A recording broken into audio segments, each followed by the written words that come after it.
आज ही Doubtnut app download करें। Doubtnut पर होगा अब आपके सभी मैथ्स, केमिस्ट्री, फिजिक्स और बायोलॉजी डाउट्स का सफाया। बस अपने क्वेश्चन की फोटो खींचो, उसे क्रॉप करो और तुरंत वीडियो सोल्यूशन पाओ। Download now.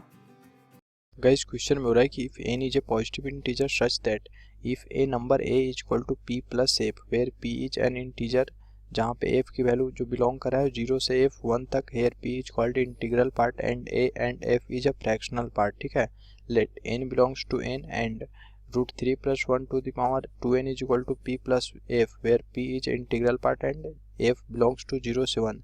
on the basis of above information answer the following question। Guys ये पैराग्राफ दे रखा है, इस पैराग्राफ के बेसिस पे मुझे 3 क्वेश्चन को आंसर करनी है। ठीक है, तो यदि मैं फर्स्ट क्वेश्चन की ओर मूव करूंगा तो फर्स्ट क्वेश्चन में बोल रहा है कि the integral part P of root 3 plus 1 is A. 4 option दे रखा है, उसमें से मुझे करेक्ट ऑप्शन चूज करनी है। ठीक है, तो गाइज यहाँ पे दे रखा है root 3 plus 1 to the power 2n is equal to p plus f. Because passage में देखे तो पैसेज में यहाँ पे दे रखा है रूट 3 प्लस 1 का power 2n is equal to p plus f. ठीक है, तो इसे हम लोग ऐसे भी लिख सकते हैं p plus f is equal to root 3 plus 1 का स्क्वायर फिर इसका पावर n।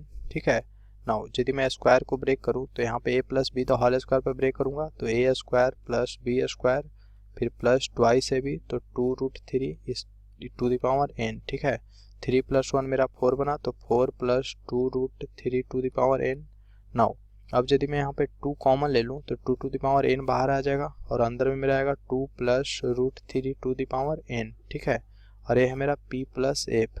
अब यदि मैं इसे फर्स्ट मान लूँ तो कोई प्रॉब्लम नहीं है। ठीक, नाउ अब यहाँ पे देख रहे हैं कि ये मेरा 2 प्लस रूट 3 का पावर n टाइप का बन चुका है। ठीक है, तो यहाँ पे देखें तो रूट 3 माइनस 1 की जो वैल्यू आएगी हमेशा 0 से 1 के बीच में आएगा। बिकॉज रूट 3 मेरा होता है 1.732। ठीक है, तो 1.732 माइनस 1 जब करूँगा तो 0 पॉइंट समथिंग आएगा, तो मैं बोलूँगा कि 0 से लेकर 1 तक इसकी वैल्यू लाई कर रहा है। ठीक है, नाउ यहाँ पे हम यदि मैं मान लो कि रूट 3 माइनस 1 की वैल्यू f1 के इक्वल है तो कोई प्रॉब्लम नहीं है। ठीक है, तो f1 मेरा कहाँ से हो जाएगा 0 से लेकर f1 मेरा लाई करेगा 1 तक। नाउ इस वाले जो टर्म दे रखा है इसे यदि मैं पावर करूँ 2n दोनों तरफ तो 0 to the power 2n less than हमेशा root 3 minus 1 to the power 2n less than 1 का पावर 2n होगा। ठीक है, नाउ यहाँ पे देखें तो रूट 3 माइनस 1 का पावर 2n बना तो यहाँ से मैं बोलूँगा 0 से लेकर के मेरा बिलोंग कर रहा है रूट 3 माइनस 1 का पावर 2n 1 तक। बिकॉज 1 का पावर कुछ भी करे 1 ही आता है। ठीक है, नाउ अब रूट 3 माइनस 1 का पावर 2n को देखें तो इसे हम लोग लिख सकते हैं ऐसे भी 0 से लेकर रूट 3 माइनस 1 का स्क्वायर फिर इसका पावर n 1 तक। ठीक है, नाउ अब यदि मैं अंदर में ब्रेक करूं a minus b the whole square पे तो अंदर वाला मेरा टर्म बनेगा a square plus b square minus 2ab मतलब a स्क्वायर तो 3 फिर plus b square minus 2ab मतलब 2 रूट 3। ठीक है गाइज, सो दिस का power n less than 1 so this is equal to 0 से 3 प्लस 1 मेरा 4 होगा तो 4 माइनस 2 रूट 3 का पावर n 1 तक। नाउ अब चूंकि मैंने माना था कि रूट 3 माइनस 1 है सो f के इक्वल है। ठीक है, तो यहाँ से मुझे आया 0 से लेस देन यहाँ पे 2 यदि मैं कॉमन ले लूँ तो 2 to the power n into 2 minus root 3 का पावर n 1 तक। ठीक है, नाउ अब इस वाले टर्म को मैंने f1 माना था तो यहाँ से मुझे आया f1 इज इक्वल टू 2 का power n into 2 minus root 3 to the power n। ये हुआ मेरा सेकेंड इक्वेशन। ठीक है, नाउ अब यदि मैं फर्स्ट और सेकेंड इक्वेशन को ऐड करूँ तो वहाँ से मुझे मिलेगा p plus f1 is equal to वहाँ पे है मेरा 2 to the power n into 2 plus root 3 to the power n फिर यहाँ पे ये वाला है term 2 to the power n into 2 minus root 3 to the power n। ठीक है, तो यदि मैं दोनों को ऐड करूँ तो 2 to the power n common और इसे मैं बाइनोमियल पे एक्सपेंड कर रहा हूँ। ठीक है, तो यहाँ पे आ जाएगा मेरा nc0 फिर 2 का पावर n फिर रूट 3 का पावर 0 तो रूट 3 का पावर 0 फिर next plus nc1 2 to the power n minus 1 फिर रूट 3 फिर plus nc2 2 to the power n minus 2 root 3 का स्क्वायर प्लस डॉट डॉट ऐसा ही आएगा। फिर यहाँ पे देखे तो प्लस पहला टर्म आएगा मेरा nc0 2 to the power n फिर नेक्स्ट माइनस के साथ nc1 2 to the power n minus 1 root 3। ठीक है, फिर इसका पावर बनेगा तो माइनस चला जाएगा बाहर में तो मैंने पहले ही माइनस लिख दिया। फिर plus nc2 2 to the power n minus 1 2 root 3 का स्क्वायर फिर माइनस nc3 फिर यहाँ पे 2 to the power n minus 3 फिर रूट 3 का क्यूब प्लस डॉट डॉट ऐसा ही। ठीक है, तो गाइज यहाँ पे देखें तो यहाँ पे देख रहे हैं कि ये मेरा n C zero into two to the power N into root three का पावर जीरो है, और यहाँ पे मेरा n c one into two to the power N minus one into root three है, ठीक है। तो यहाँ पे N c one two to the power N minus one root three और यहाँ पे माइनस में है, तो दोनों कैंसल्स हो जाएगा। तो यहाँ से मैं बोलूँगा कि जो मेरा ऑड वाला टर्म है वो सारा कैंसल्स हो जाएगा, तो बचेगा मेरा इवन वाला टर्म, ठीक है। और इवन वाला टर्म भी ट्वाइस टाइम्स हो जाएगा बिकॉज दोनों सेम है। तो यहाँ पे मेरा आएगा टू इंटू में two to the power N into यहाँ पे N C zero two to the power N plus N C two two to the power N minus two, फिर रूट थ्री का स्क्वायर प्लस यहाँ पे N C four two to the power N minus four root three का power four plus dot dot dot ऐसा in term आएगा, ठीक है। तो यहाँ पे देख रहे हैं कि सारा मेरा रेशनल टर्म आ रहा है बिकॉज रूट थ्री का हमेशा इवन पावर हो रहा है। तो जब रूट थ्री का इवन पावर होगा तो हमेशा वो रेशनल ही बनेगा, इरेशनल नहीं बनेगा, ठीक है। तो यहाँ से मैं बोलूँगा this is equal to to the power N plus one into यहाँ पे एक मेरा टर्म बन रहा है जो हमेशा रेशनल है, जो two to the power one into rational term, ठीक है, बिकॉज इरेशनल टर्म सारा गायब हो चुका। नाउ ये तो वैल्यू आ रहा था मेरा p प्लस एफ वन का, ठीक है। तो p प्लस एफ वन वो मेरा two to the power one into rational term, ठीक है। ये मेरा हुआ थर्ड। नाउ अब चूंकि जो मेरा f था जीरो से एफ वन तक बिलोंग कर रहा था एंड एफ वन भी मेरा जीरो से एफ वन तक बिलोंग कर रहा था, तो यदि मैं दोनों को ऐड करूं तो यहाँ से मुझे आ जाएगा f plus f one less than two, मतलब जीरो से टू के बीच में, ठीक है। तो f और एफ वन यदि में फ्रैक्शनल पार्ट है, तो यदि मैं इंटीजर की बात करूँ तो f प्लस एफ वन की वैल्यू वन की इक्वल होनी चाहिए, ठीक है। तो यहाँ से मैं बोलूँगा p प्लस एफ वन की जगह one, so one is equal to two to the power N plus one into rational term, ठीक है। मतलब ये मेरा आएगा मल्टीपल ऑफ टू, बिकॉज किसी भी टर्म को देख लें टू का पावर सपोज टू है और इसमें कोई भी टर्म सपोज मैं फाइव मल्टीप्लाई किया तो two to the power four into five 20 बना, मतलब मल्टीपल ऑफ टू हमेशा आया, ठीक है। तो यहाँ पे मैं लिख रहा हूँ मल्टीपल ऑफ टू, ठीक है। Now p plus one is equal to आया मेरा मल्टीपल ऑफ टू, तो यहाँ पे मैं बोल सकता हूँ p is equal to multiple of two minus one, ठीक है।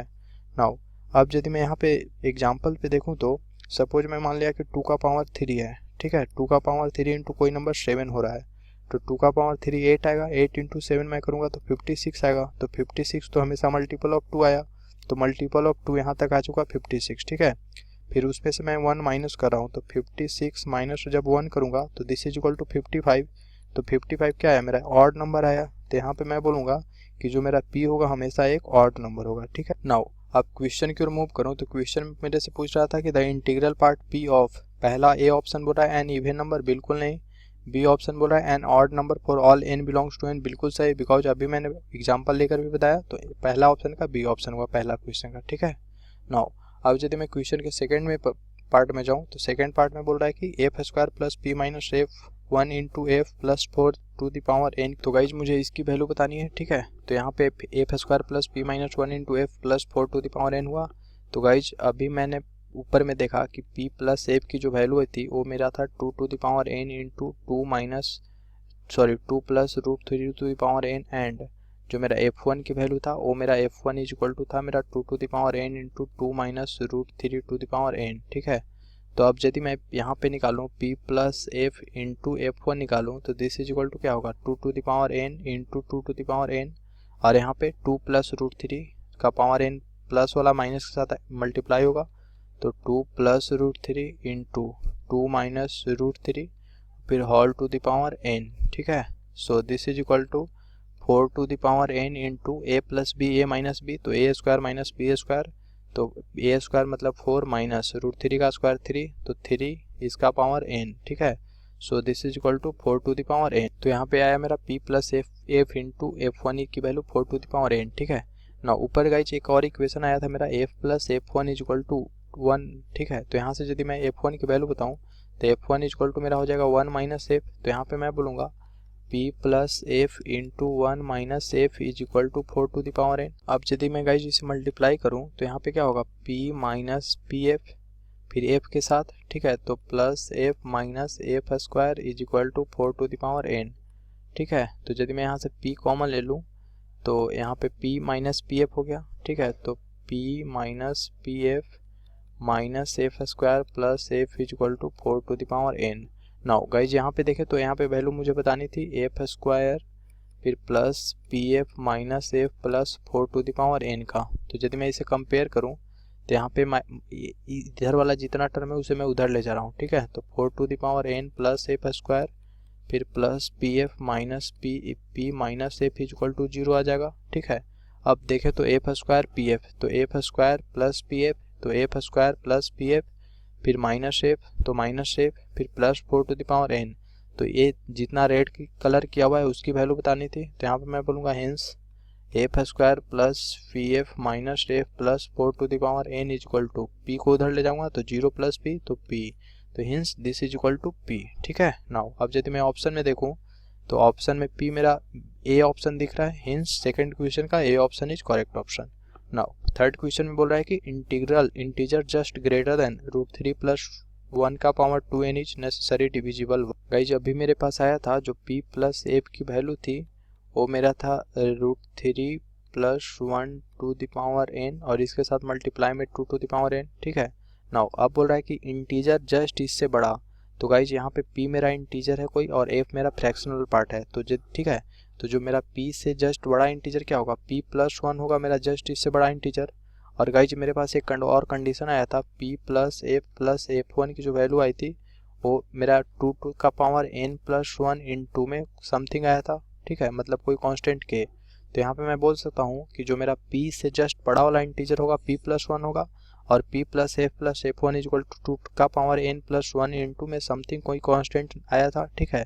तो अब यदि मैं f प्लस f1 की वैल्यू 1 रखूँ बिकॉज फर्स्ट क्वेश्चन में मेरे पास आ रखा है, ठीक है, तो p प्लस 1 इक्वल टू मेरा आ जाएगा 2 to the power n plus 1 into कोई कांस्टेंट के, ठीक है। तो अब क्वेश्चन को देखें तो क्वेश्चन में मुझसे पूछ रहा था कि इससे जस्ट बड़ा वाला इंटीजर, तो किसी नंबर सपोज मैं 5 लिया, ठीक है, तो 5 से जस्ट बड़ा इंटीजर क्या होगा 6, मतलब 5 प्लस 1, ठीक है। तो p कोई मेरा नंबर है तो p से जस्ट बड़ा वाला इंटीजर p प्लस 1 होगा। तो यहाँ से मुझे आया p plus 1 is equal to 2 का पावर n प्लस 1 इंटू के, मतलब यहाँ पे देखें तो a नंबर हमेशा 2 to the power n plus 1 से डिविजिबल होगा, ठीक है। तो अब यदि मैं क्वेश्चन में देखूँ तो क्वेश्चन में बोल रहा है कि इज नेसेसरी डिविजिबल बाई 2 का power n plus 1, hence d option. तो यहाँ से मुझे फर्स्ट सेकंड एंड थर्ड तीनों क्वेश्चन के सॉल्यूशन मिल गए, hence this is our solution. Thank you.